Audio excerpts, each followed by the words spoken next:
Buenos días, buen día, buena tarde.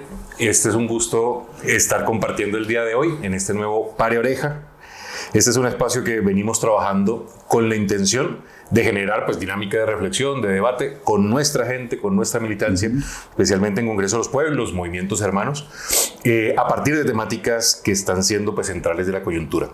En estos días ha sido resaltante no solamente la capacidad de movilización general del pueblo, venimos como Congreso de los Pueblos de una jornada muy intensa de movilización hace ya poco más de una semana, pero salieron los profes, las profes y diferentes sectores del mundo educativo de una forma impresionante. Así que el día de hoy es un gusto estar aquí reunido con vos, además como parte de la Fuerza Nacional Magisterial de FUNAMA, que es uno de nuestros espacios pues, centrales de profes en Congreso de los Pueblos. Así que mi viejo, un gusto compartir el día de hoy. Gracias Carlos y cordial saludo a toda la gente de Congreso y a toda la gente que nos escuche. Y bueno, aquí estamos y bueno, tú dirás entonces por dónde comenzamos.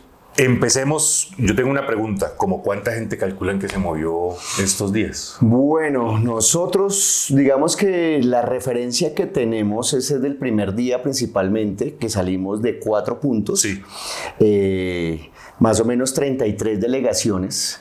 Esas 33 delegaciones en promedio entre 80 y 100 personas, pues ahí uno haciendo matemáticas, pues es un número significativo que tranquilamente se habló en la Plaza de Bolívar de 15, 20 mil personas.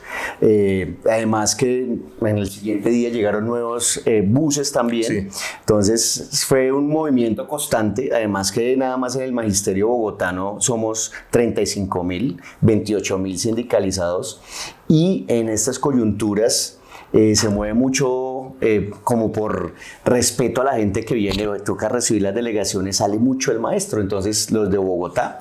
También otra cosa se hizo aquí en Bogotá, recorrido por las instituciones por parte de la ADE, hablándole a padres y estudiantes, explicándoles las razones del paro, pues que no solamente atañen al magisterio y a la parte, digamos, de la vida laboral y como gremio, sino que ataque a la educación pública, que es de todos y de todos como comunidad.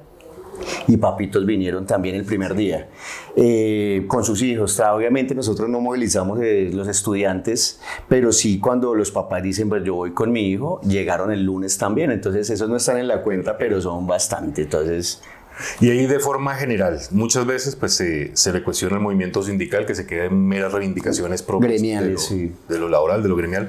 En este caso, ¿qué hizo que saliera tanto profe? Bueno, y lo primero, digamos, es, antes de los contenidos, la forma, ¿no? Ajá. Entonces ahí hay que aclarar, digamos, que gran cantidad de gente y para qué en cada institución se hacía el informe sindical. Además, el profe se informó básicamente que tenemos un problema en el legislativo grandísimo, que es que siguen teniendo muchísima fuerza, principalmente en el Senado más que en la Cámara, pero que llevan además muchísimo tiempo, el Centro Democrático, o sea, los que siempre han estado, tienen muy claro cómo moverse. Entonces, nosotros como FECODE hasta en la Asamblea de Cali, que fue en el 2022, hasta como FUNAMA nosotros estábamos también y promulgamos mucho en las mesas la necesidad de una ley estatutaria. Pues en un Estado social de derecho y en la Constitución burguesa que tenemos dice que las leyes, los derechos fundamentales tienen que estar enmarcados en leyes estatutarias.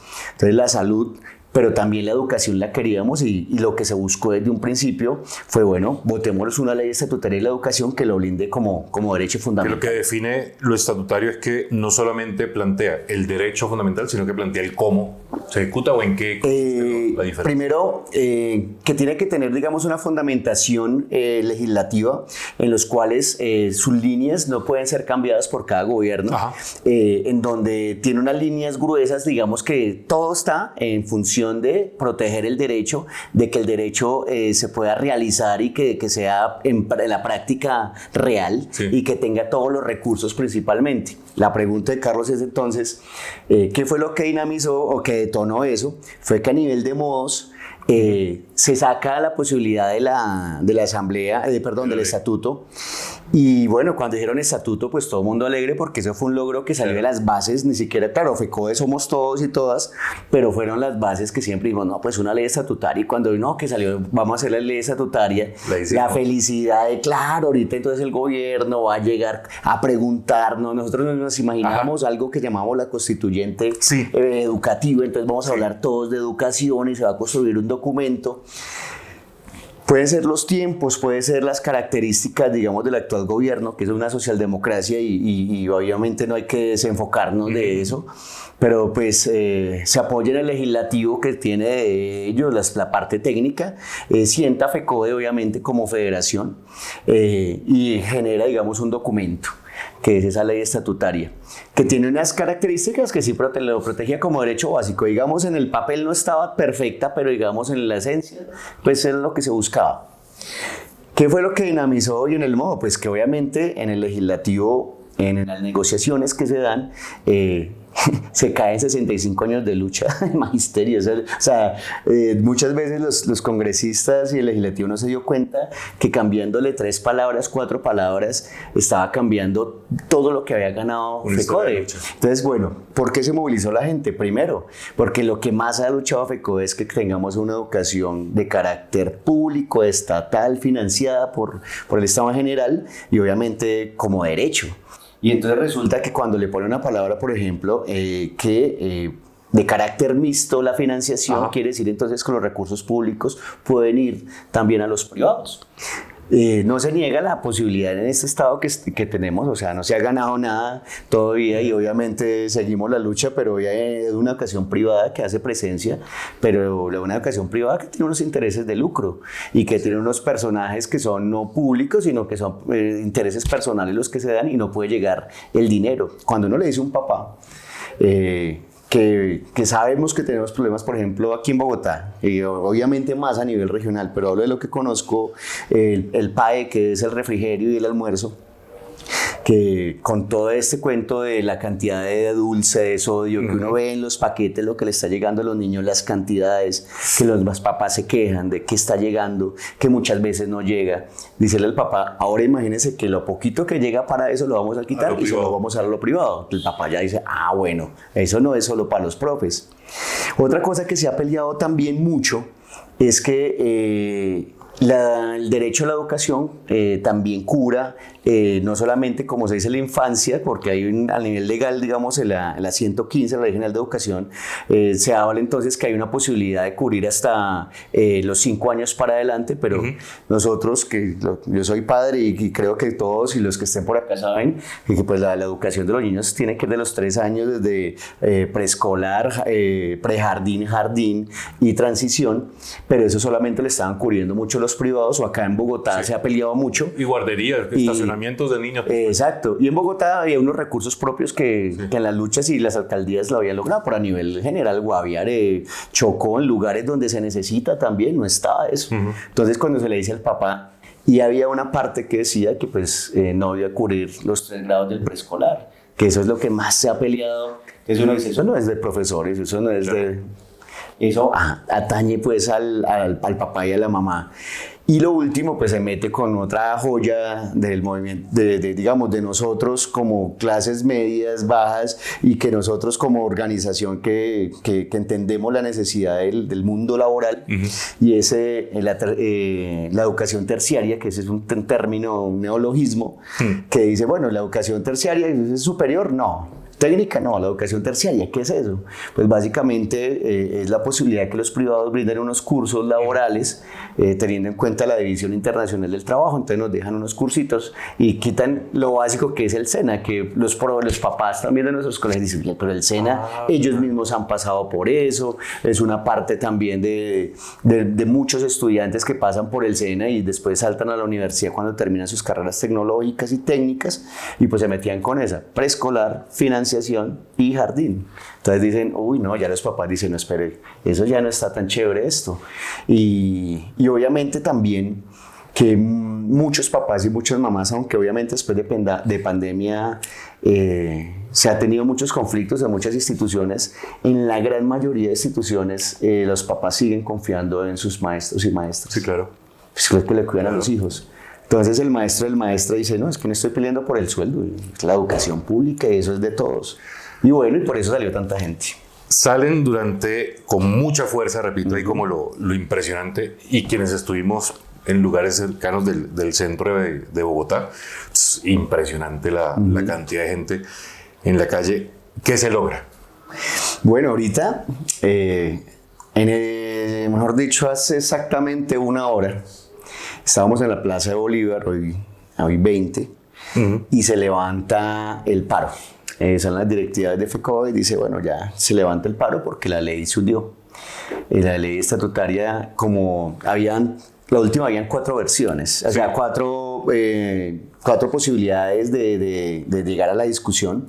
Estaba la primera que había sacado la Cámara, que no tiene ninguna enmienda, y pues la que se había discutido con FECODE, no perfecta, pero digamos, estaba defendiendo el derecho fundamental. La otra, que ya tocada y remendada y manoseada por la derecha o los partidos, especialmente el partido, obviamente, Centro Democrático, Cambio Radical y la U. El Partido Liberal, un día anterior, sacó otra. Y había otra que había salido de la Cámara, habían como 4 versiones, y pues por el tiempo, y se acaba el tiempo, digamos, para generar debates para la ley, y pues lo que se hizo, la presión que generó, pues que se hundiera la ley. Obviamente esa cantidad de personas, el legislativo, la ley también es una ganancia política. Hay como 2 ganancias políticas, digamos, para el magisterio, que es, primero, se demostró que FECODE sigue siendo el sindicato más fuerte que existe a nivel de gremio. La otra, internamente también muchísimos profes estaban preguntando, bueno, ¿y qué pasó con la movilización como sindicato? Porque estamos como muy quietos, y pues ahorita la derecha nos dio la posibilidad de mostrar que, mire, ahí están haciendo errores y ahí vamos con todo. Y porque en ese tiempo, perdón, te interrumpo, dale. En ese tiempo de gobierno de Petro, de Francia, salvo 1 de mayo y eventos pues como formales, el FECODE no había salido.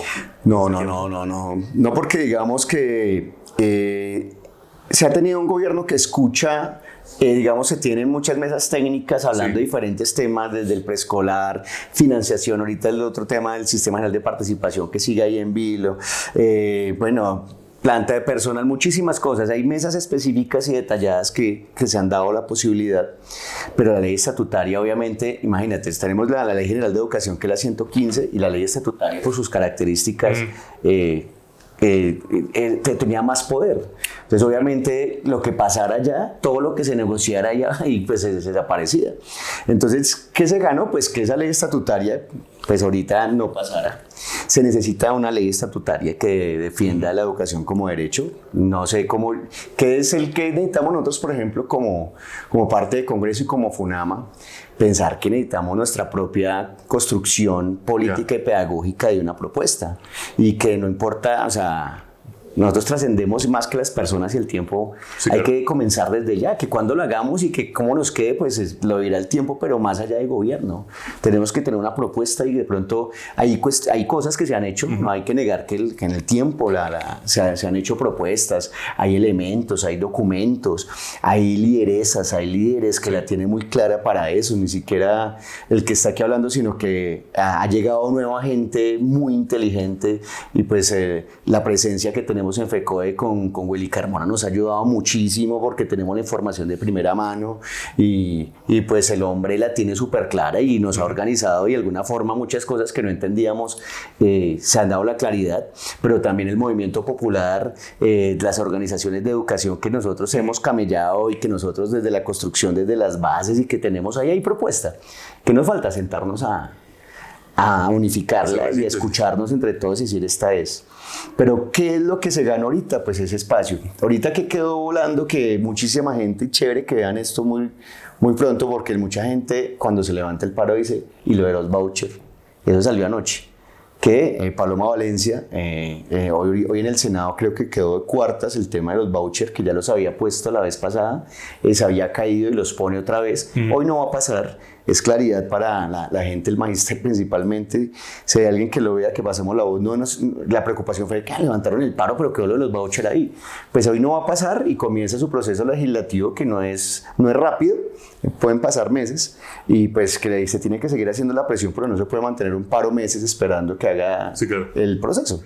Tú mencionabas hace un rato, cuando empezamos la conversa, hay una ley estatutaria que era fundamental, o que es fundamental, precisamente para garantizar el derecho. Y hablabas de un primer momento alrededor del cómo, del método, de cómo se construye esa ley. Sí, eso es lo que necesitamos. En este momento se hundió la ley y eso es una victoria. Sí, como estaba no nos servía nada. Pero queda claro el cómo sí se va a construir ahora la nueva propuesta de ley. Digamos que con lo del paro y la cantidad de gente que estamos hablando, pues la idea primero, obviamente como militancia y como FUNAMA, es generar esa idea que se tenía de constituyente pedagógica, o educativa más bien. Yo creo que es una posibilidad de comenzarla.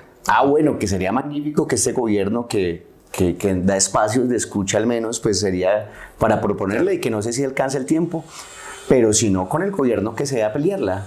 Entonces yo creo que, hablando de método, Carlos, sí es esa. La gente piensa que la educación, y me pasa a mí muchas veces que uno se enfoca en la escuela que está y dice, la educación en Colombia es lo que yo hago cotidianamente en Bogotá. Pero cuando tú vas al BOP es otro mundo, cuando vas al Chocó es otro mundo. Y la misma pluriculturalidad que tenemos indica entonces que las escuelas también son muy heterogéneas, pero toca escucharnos. Entonces, ¿cuál es el método? Comencemos con unas líneas básicas y comencemos a rotar la palabra y a recoger, a sistematizar, a escuchar y saber que va a ser un proceso largo, que pueda que no se alcance para este gobierno, pero yo creo que el método es comencémosla y que ya hay cositas. Pero comencemos entonces a tener en cuenta que ni siquiera es eso de profes, porque muchas veces el movimiento social, el sindicato, es por allá el combo de profes que pelean por lo suyo, y no, porque es que la educación es un tema tan transversal, y el ejemplo de eso, digamos que ya se hizo por allá en los años 80 el movimiento pedagógico, y el movimiento pedagógico, si uno revisa la historia juicioso y juiciosa, ahí no está solamente el magisterio. Casi que FECODE, claro, recoge varios elementos, pero eso fue previo a las bases. Los círculos pedagógicos ya existían. Claro que cuando comienza a crecer esa bola de nieve política y pedagógica, llega entonces la academia, en ese tiempo Antanas Mocus, todos esos movimientos universitarios, pero el movimiento popular también, hermano, estuvo. Entonces, para él una charla echamos carreta que movimiento pedagógico 2.0 o el nombre que sea, hermano, pero si hablamos de qué se tiene que hacer, pongámosle el nombre que sea, o constituyente educativa, movimiento de continuación del movimiento pedagógico, pero eso no es solo de profes. Entonces, si tú me dices cómo comenzamos, es escucharnos y entender que eso no es de un gremio, ¿sí? Que como estudiantes, que como jóvenes, que como madres y padres, como trabajadores, porque pues para qué estamos educando la relación entre trabajo y educación que nosotros buscamos en el territorio, lo medioambiental, lo político, el sufro, todo eso nos toca, entonces es por ese lado. Ahí hace poco hablando con unos compas estudiantes que estaban en toda la lucha en la nacional, con todo el tema del rector y la salida y todo el cuento, pero se da un debate muy interesante alrededor precisamente de constituyente educativo, y ahí se van encontrando en elementos muy claros, y había un compañero que decía que en este momento muchos de los jóvenes y de las jóvenes que estaban en ese espacio, por ejemplo en el Uriel Gutiérrez, haciendo desde ahí pues la resistencia, pero también el debate, ya tuvieron sus primeros contactos en términos de lucha popular en todo lo que fue el paro, el estallido social. Entonces llegan con una discusión no solamente de inclusión a la universidad o los derechos educativos de los jóvenes y la discusión como tradicional, sino planteando transformaciones sociales y cómo la educación plantea precisamente el pensarse a la sociedad, que es una premisa de educación popular. Hablar de la educación, de la comunicación que queremos, es hablar de la sociedad que queremos. Y unas vainas muy, muy interesantes. ¿Ustedes ya han generado diálogos con gente, por ejemplo, de estos parches de la Nacional? Sí, FECODE y en varios espacios se ha dado también la interlocución, y también como movimiento también. con el amigo Baez, y obviamente estaba Willy, se hizo también una charla muy interesante, por ahí está colgada para que la miren, con Trochando también, en donde se hablaba precisamente y habían puntos que, como lo que tú comentas, que es hora de, bueno, ya esas peleas que se están dando y que además el movimiento estudiantil, que por lo que pasamos, hombre, es la cuna de mucha rebeldía y que cae uno como profesor, pero sí no pueden ir en paralelo, sino ya tenemos que tener puntos como ese específicamente. Sí. Y lo que logró el estallido social, yo creo que fue eso, que fue para muchos como ver a la gente de nuestras zonas que muchas veces no se movía políticamente, la señora, la vecina con su olla. Para mí, yo sé que para muchos que trabajamos y que estamos inmersos en todas estas luchas, era algo muy gratificante. Por entonces ahora dice, bueno, ya lo logramos, tenemos la gente en la calle, la gente que no le interesaba está ahí, ¿qué hacemos? Y yo creo que sí quedamos cortos, y ahí sí, Giovanni Garzón, yo hablo por mí, se da golpes de pecho y dice, no, quedamos cortos como profesor, como parte del movimiento, lo intentamos, pero pues, por ejemplo, la acción de los jóvenes precisamente, los muchachos de los barrios, fue avasallante, y lo que hicimos fue quedar con ellos tratando de mantener y lo que se pudiera lograr, pero nos faltó. O sea, queríamos tanto eso que cuando se nos dio, como que, carajo, ¿qué hacemos? Y hay que ser conscientes, está diciendo Giovanni Garzón, como Giovanni Garzón, hay que prepararnos nuevamente para eso.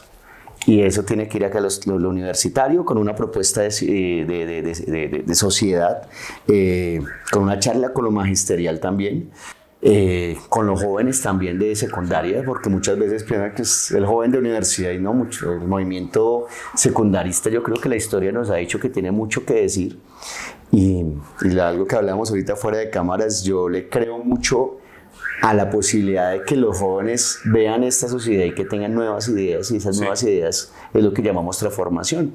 Pero si nosotros pensamos que tenemos solo nosotros y nosotras la claridad de que, venga, le digo qué es la sociedad que queremos, pero obviamente ellos no se van a sentir involucrados. Pasa lo del movimiento social. Bueno, no me paran bola, yo peleo por lo que yo creo. Es el espacio de diálogo, yo creo que es lo que se tiene que dar por ese lado. Hay un principio clave, y es que la posibilidad de construir una sociedad diferente pasa por sujetos, sujetas.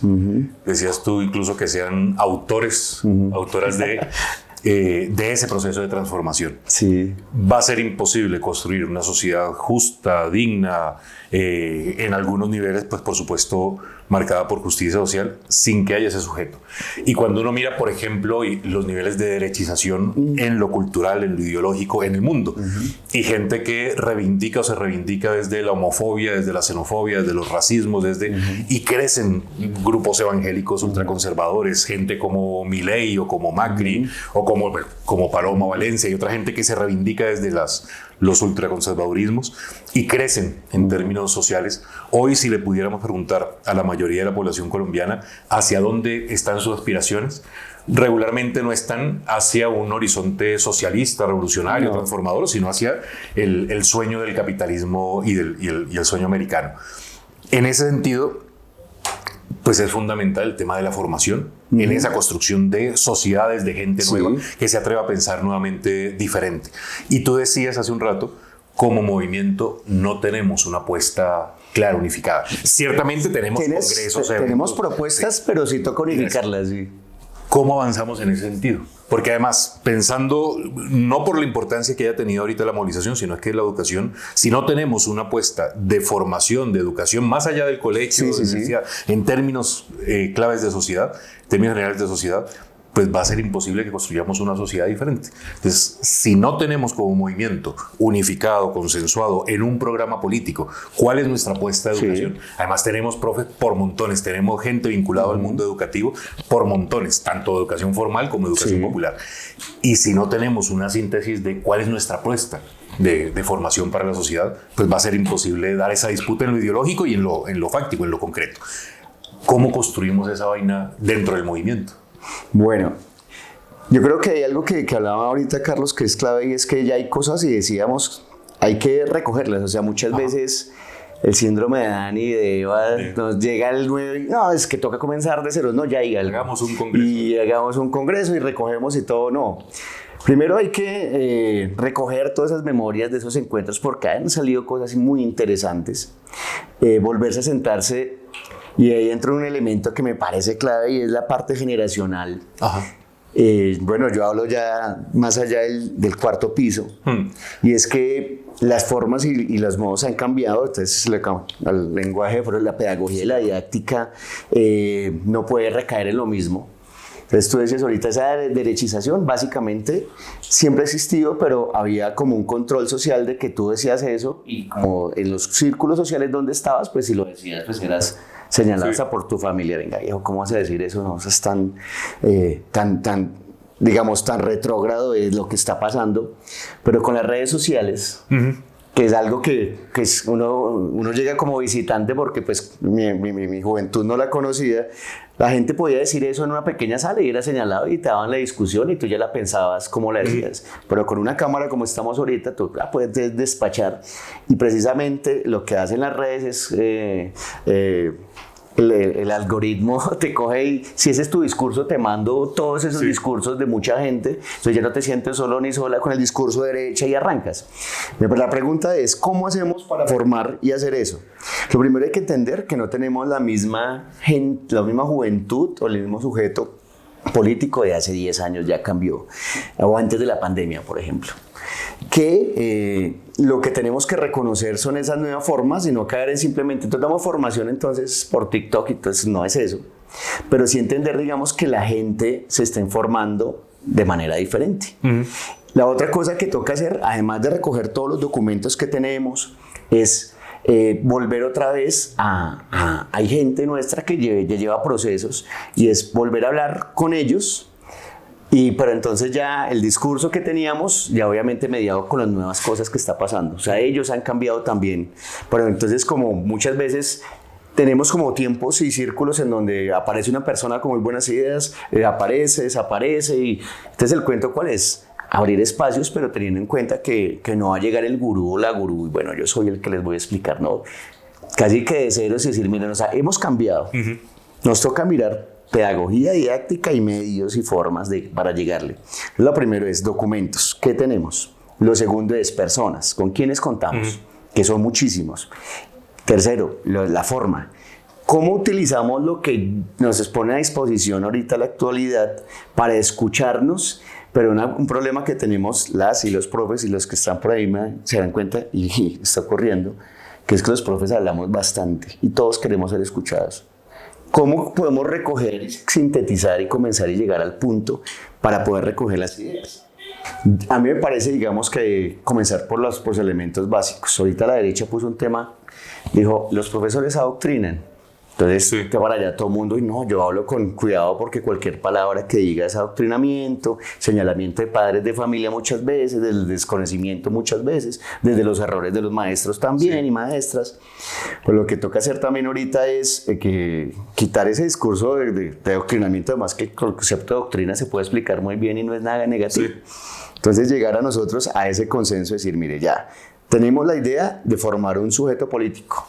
Desde lo popular, desde las artes, desde la música, bueno, desde el aula hasta donde podemos llegar. Y hay que tener un sujeto político. Características, yo no les tengo la respuesta, y sería el colmo yo ponerme aquí tareas, pero para eso esos encuentros previos con la sistematización de las ideas y poner a la gente a decir, ¿qué líneas tenemos? Y ya comenzar qué sujeto necesitamos. Y ese sujeto mismo nos va a ir diciendo como la línea que queremos construir a la base del autor, claro, un autor social que se piense esas nuevas ideas de sociedad, que yo sé que muchos vamos a confluir en cosas que ya sabemos, pero es mejor que la gente entienda y haga su proceso y no decirle eso es lo que hay. Porque además es pensarnos no solamente en la lucha social en este momento concreto en el que estamos, sino además necesitamos personas para este tiempo político, para este momento político, que sean capaces o que seamos capaces de empujar la realidad hacia otras realidades posibles. Es cuál sujeto político necesitamos hoy, qué sujeta necesitamos hoy para que dé la lucha y plantearnos que dentro de 10 años, 20 años estemos en una realidad diferente. Yo creo que una de las falencias que seguimos arrastrando, y es que además de que tenemos una visión muy corta de las luchas sociales, estamos todo el tiempo en medio de una coyuntura tras coyuntura. Coyuntura en coyuntura. Tenemos banderas muy claras en términos de vida digna, Sí. de socialismo, pero eso al final es todo y nada. Sí. Y carecemos de un programa que nos permita decir, bueno, para poder llegar a ese sueño o a esa vida mejor dentro de 10, 20 años, necesitamos dar estos pasos concretos. Y en ese sentido, necesitamos la formación de gente que tenga herramientas para dar esa pelea. En términos técnicos, en términos pues, políticos, ideológicos, emocionales. O sea, qué tipo de militantes, qué tipo de... Por no hablar de la militancia solamente, qué tipo de ciudadanos, de ciudadanas, qué tipo de personas necesitamos hoy para dar esas peleas. Y diría que tal vez como movimiento no tenemos tan claro esa... Sí, yo creo que hay unas claridades en muchas cabezas que necesitamos sentarnos y ni siquiera me metí yo, y ni siquiera la gente que sabe, y la gente que puede, y la gente que dé ciertas líneas, pero la clave sí es que no va a quedar en esa gente, sino esa gente tiene que ser la que abre espacios para que nosotros, la gente que estamos en los barrios, en los colegios, podamos participar y decir, mire, de todo eso que dice yo puedo aportar esto. Sí. Y cómo la idea va fluyendo, ¿no?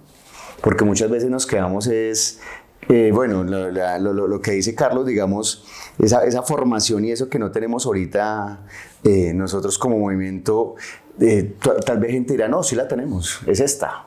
Pero yo sé que otra gente va a decir, no, y le falta, es eso, o sea... Yo creo que tenemos una columna vertebral, o sea, tampoco vamos a decir que vamos a comenzar de cero, pero nos falta integrar nuevos elementos que están ahorita y además que la gente se sienta acogida, es decir, cuando el trabajo pedagógico se da y el trabajo de formación política se da vertical, o sea, la experiencia nos ha dicho que funciona mientras la gente participa dentro del colectivo, pero como ya sale como sujeto, como no estamos hablando solamente de la militancia, sino del ciudadano, cuando se aleja de ese círculo, muy fácil llega el discurso de derecha que está constante en todo lado y llega y lo cambia y señala y dice, no, mire lo que están haciendo y ya no me gusta, pero porque estoy fuera de ese círculo. Entonces lo que nos falta es hacer las ideas que tenemos creíbles y tangibles, porque muchas veces cuando uno les vota, como tú dices, el discurso muy amplio de la sociedad que queremos es allá. Y no atiende pues, lo concreto. Y no atiende lo concreto. Entonces la gente dice, sí, es muy chévere, pero pues... Está como difícil llegar allá y pues se queda uno en lo abstracto y el mundo material habla por sí solo. Y yo no estoy diciendo de caer en el asistencialismo, nada. Las ideas están, que no las tiene uno, pero precisamente en esas cuestiones pequeñas que se están dando, en donde el accionar es práctico, se van amarrando muchas cosas pedagógicas, muchas cosas de formación, y eso es lo que tenemos que ir enlazando. Decir, venga, ¿qué es lo que está haciendo usted? ¿Le está funcionando? Venga, cuente. Y ya se están haciendo. Entonces la gente que llega ya no es simplemente un discurso, sino mira, eso que te dije, me lo están haciendo allá. En esa cooperativa, en esa asociación de mujeres, en ese grupo de estudio de pelados, en esa casa cultural, están haciendo esto, chin, chin, chin, y uno comienza a recoger. Entonces ya no es solo el discurso de un personaje, sino es las acciones de muchos que se reúnen y estamos en la acción. Ya para ir terminando, mi viejo, ¿qué tarea nos deja FUNAMA? ¿Qué tarea nos dejan los profes pues, a todo el movimiento? Sí, bueno. Sí. Sí, no, dale. No, primero es que, antes de que termine la pregunta, es que me acordé que es que FUNAMA es tan etéreo, pero vi ahorita muchísimos maestras y maestros desde muy lejos, y entonces sí, ojalá les llegue este mensaje. Agradecerles porque uno de Bogotá pues cogía el Transmilenio y llegaba acá, pero sabemos... Y se queja a veces. Y sí, nos quejamos y salimos corriendo apenas llueve y todo. Y llega tarde. Pero entonces... Primero, antes de hablar de las tareas de FUNAMA, y lo que me vas a completar ahorita es profes y maestras y maestros de FUNAMA y todos los que llegaron allá a la plaza, muchísimas gracias, porque sabemos que es dejar, además de los hijos, la familia y todo el camino, es esperar y desde la incertidumbre llegar a una plaza, esperar a ver qué pasa desde mi presencia y aguantar, ¿no? Entonces, llueve, aguantamos, que toque otro día, aguantamos, y esa alegría que se compartió, de los que nos vimos, de todas las regiones que estuvieron allá, se veía la gorrita, se veía la banderita, agradecerles, porque sabemos lo difícil que fue y vamos a continuar. Yo creo que eso fue esa ganancia que no fue tal vez la que buscábamos ahorita con lo del paro y que nuestros sueños son más grandes y no caben en eso. La idea sí es mirar a ver cómo nos reunimos y continuamos y saber que la diferencia del movimiento sindical, FUNAMA no puede ser solo gremial, y que nos toca estudiantes por este lado, qué pasó con los padres de familia, por qué otra práctica sindical es por ese lado. Listo, entonces las tareas. Bueno, pero antes de la tarea, lo que decías me hacía pensar, pues movilizaciones por montones, eso no salimos de una movilización para entrar a otra. Sí. Pero en este caso, en lo particular de esta movilización de estos días, ¿qué fue lo que más te llamó la atención? Primero que por lo que yo he visto y por lo que he podido la posibilidad de llegar a las diferentes instituciones, los maestros y las maestras, muchas veces más las maestras, tienen un chip de rebeldía, pero así que tú lo ves, pero por eso era tan necesario una movilización, porque la teníamos ahí como engatillada y como que cosas que no nos gusta, pero como que las decimos o no las decimos, y nuestra posición política, y entonces ¿qué hacemos con la posición nuestra con el gobierno? Que digamos hasta acá nomás, y ya la derecha nos abrió la puerta y ya mire, se metió con cuestiones de lucha de 65 años y salimos con todo. Entonces sí, que es lo que más me llamó la atención eso, y de diferentes formas, o sea, yo me puse... Desde el Chocó llegaba la chirimía y botaba unas arengas y todo el mundo ahí ya, y el rock también, entonces en Bogotá la banda de rock, el rap también, el hip hop también, la música llanera también, de acá de Funama también hizo presencia y toda esa cuestión, pero sería el mismo discurso que es el chip de la rebeldía, pero así, y luchamos y no importa que llueva, entonces, ¿qué me sorprendió? O sea, bonito. La gente grande que ha luchado en 2277, de verdad que se ha ganado su estatuto de lucha y ahí presentes, pero también mucho profe que está en provisionalidad ahorita o profes que están recién nombrados y que están en ese año que pues que... No, yo estoy ahí en el paro y eso fue muy bonito ver profesores y profesoras muy jóvenes ahí dándole, eso me sorprendió y pues me alegra. Entonces, las movilizaciones son hitos que nos deben llevar pues a otros pasos superadores. Y a veces con la espuma así de la movilización, claro, uno se crece y después se baja. Toca sostener esa rebeldía y convertirla no solamente en rebeldía que estalla, que explota en resistencia, sino que además tenga la capacidad de construir política. Esa sigue siendo a veces muchas de las cosas en las que nos quedamos cortos y cortas. Tenemos una capacidad de confrontar muy buena, pero ¿qué es lo que plantean? Y ahí a veces nos quedamos cortos y cortas. Y sobre todo pasar a esa construcción política. ¿Qué tarea nos dejan los profes, las profes? ¿Qué tarea nos planteas al movimiento? Bien, la primera tarea entonces es ¿qué pasó? A un gobierno, el cual se le tuvo mucha fe por parte del magisterio, propone algo que fue una idea de las bases que es una ley estatutaria y obviamente no le salió tan bien porque se tienen, digamos, las divisiones de poderes generan, digamos, que las cosas no salen como se quieren. Y entonces obviamente salió mal y tocó tumbarla. La tarea que queda acá es clave y es, no esperemos que el gobierno de XYZ que esté acá nos haga la tarea. Resuelva, claro. Ya lo había dicho, pero la tarea principal que nos queda es, tenemos que tener una ley estatutaria y tenemos que comenzar nosotros y nosotras. Ya aprendimos que las que salen de acá, mientras pasan acá, puede pasar mil cosas. Pero cuando la gente desde la base la tiene clara, y como elemento pedagógico que comenzó un movimiento pedagógico y también llegó a ley y generó línea en la Ley General de Educación, en la 115, y ayudó también a fortalecer un estatuto nuevo. O sea, de pedagogía pasó, la pedagogía es política, pero digamos construyó política. La tarea que tenemos que comenzar es a tener una propuesta educativa y política para educación propia. Y yo creo que Funama tiene los hombres y las mujeres y lo más importante, la propuesta política para eso.